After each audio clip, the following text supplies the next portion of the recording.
Everybody knows we have a horrible, horrible housing crisis in this area. Things get worse and worse and worse. We've got serious affordability issues. We've got people that are being displaced. In some cases, unfortunately, also being pushed out into the streets. By 2019, the number of homeless people in San Jose went up by 42%. We have thousands and thousands of people that are living out in the streets right now that have no place that they can go.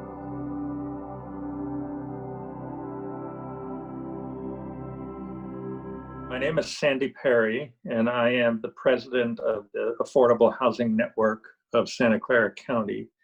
My name is Chris Lepe, and I'm a land use and transportation advocacy organizer, as well as a consultant, and work on issues as it relates to equity, as well as land use and housing policy. Our organization is the Affordable Housing Network of Santa Clara County.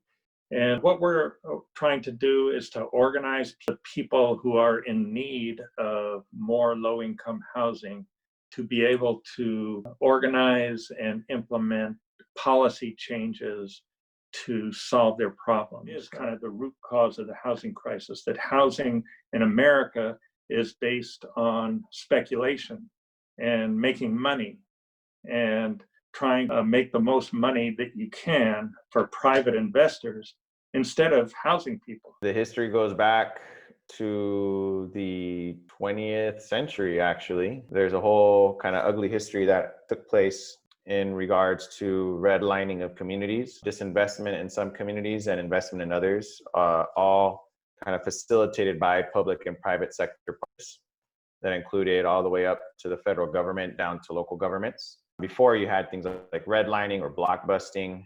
Blockbusting was another practice that would take place where real estate agents would spread fears of people of color moving into predominantly or exclusively white communities. This thing called a jobs housing imbalance, where there's way more jobs than housing units. And San Jose thinks the way to solve that is to create a whole bunch more jobs without housing.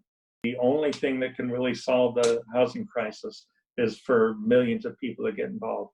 And we've seen that with Black Lives Matter, with police issues. What's made change is when millions of people got involved. We encourage people to organize their neighbors and go with their neighbors to various government bodies, whether it's the city council, the housing authority, the state legislature, whoever is considering a particular issue, go to those legislative bodies and advocate for what they need.